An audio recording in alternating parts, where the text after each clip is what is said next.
Kargil war దగ్గర like it's one of the goosebumps moment అనమాట. Full security, Indian army మన మూవీస్లో ఎలా చూస్తామో అలా ఉన్నారు.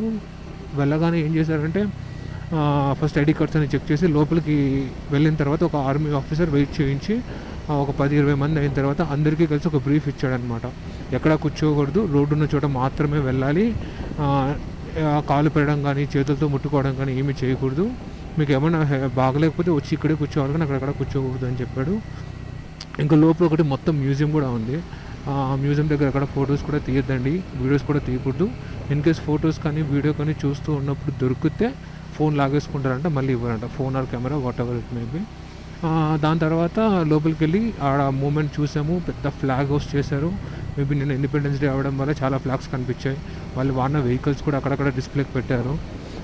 అక్కడ వచ్చిన తర్వాత ఫ్లాగ్ పక్కన ఇంకొక ఆర్మీ ఆఫీసర్ అందరినీ గ్యాదర్ చేసి మొత్తం కార్గిల్ వార్ ఎలా జరిగింది, ఎప్పుడు జరిగింది, ఎవరి వల్ల ఎంతమంది చనిపోయారు, ఎలా స్వాధీనం చేసుకున్నారు, ఏ హిల్ ఎక్కారు, ఏ హిల్ దగ్గర వాళ్ళు ఫైట్ చేశారు, ఇవన్నీ డీటెయిల్స్ అన్నీ క్లియర్గా చాలా విత్ ప్రౌడ్ మూమెంట్తో ఎంతో కష్టపడి సాధించామని చెప్పేసి చాలా గర్వంగా చెప్పాడు.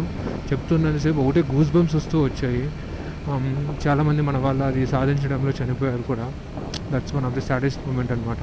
సో కార్గిల్ హిస్టరీ మొత్తం అక్కడ ఒక సోల్జర్ ఎక్స్ప్లెయిన్ చేశాడు అనమాట.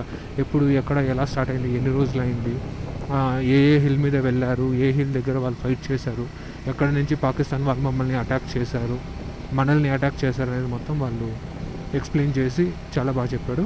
ఇదంతా అయిపోయిన తర్వాత లోపల ఒకటి ఎగ్జిబిషన్ పెట్టారు అనమాట, ఫోటో ఎగ్జిబిషన్. లైక్ ఎవరెవరు పార్టిసిపేట్ చేశారు, ఏ వెపన్స్ యూస్ చేశారు, తర్వాత అన్నీ ఒక బొమ్మలు మాదిరి చేసి ఒక వ్యూలో మనకు అర్థమయ్యేలా చెప్పారు. అక్కడ ఉన్న సోల్జర్స్, ఆ వార్లో పార్టిసిపేట్ చేసిన సోల్జర్స్ లాస్ట్ వాళ్ళు వాళ్ళ ఫ్యామిలీస్కి రాసిన లెటర్స్ కూడా అన్నీ పెద్ద పోస్టర్గా తీసి పెట్టారు. ఇవన్నీ అక్కడ బాగా క్లియర్గా మెన్షన్ చేశారు. ఎంత లైక్ ఒక్కొక్క సోల్జర్ వచ్చి ఒక ఫోటో దగ్గర కానీ ఒక మూమెంట్ దగ్గర కానీ ఉండి దాని హిస్టరీ దాని గురించి అంత ఎక్స్ప్లెయిన్ చేస్తూ తర్వాత స్టిల్ మీకు ఏమైనా ఇందులో డౌట్స్ ఉంటే వచ్చి మాకు అడగండి, మేము చెప్తాము అని చెప్పారు.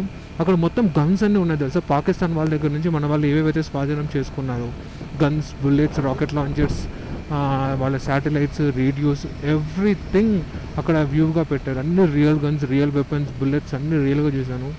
AK-47 కానీ, రాకెట్ లాంచర్ కానీ, బుల్లెట్స్ కానీ, మిషన్ గన్స్ కానీ, శాటిలైట్ ఫోన్స్, అప్పట్లో వాడిన శాటిలైట్ ఫోన్స్, పాకిస్తాన్ జెండా కూడా తీసుకొని వచ్చి ఇక్కడ పడేసారు. అక్కడ స్వాధీనం చేసుకున్నవన్నీ చాలా చాలా బాగుంది. బట్ యాజ్ యూజువల్ ముందే చెప్పినట్టు they didn't allow us to go and take a photographs. But one of the proudest moment for India, ఇప్పుడు మనం ఏదైతే రోడ్ నడుపుతున్నామో ఇది NH1, okay, national highway 1. Because of the soldiers who fought for that day we are here today and tomorrow also in this road. వాళ్ళే కానీ లేకపోయింటే ఈ రోజు మనం ఈ రోడ్లో ఉండే వాళ్ళం కాదు. దీన్ని పాకిస్తాన్ ఆర్మీ ఎప్పుడూ ఆక్యుపై చేసి ఉండేవాళ్ళు. So salute to the soldiers who fought for Kargil and they made our India proud and we will never ever forget them. So proud of them and proud to be an Indian. So we'll meet you in the next video.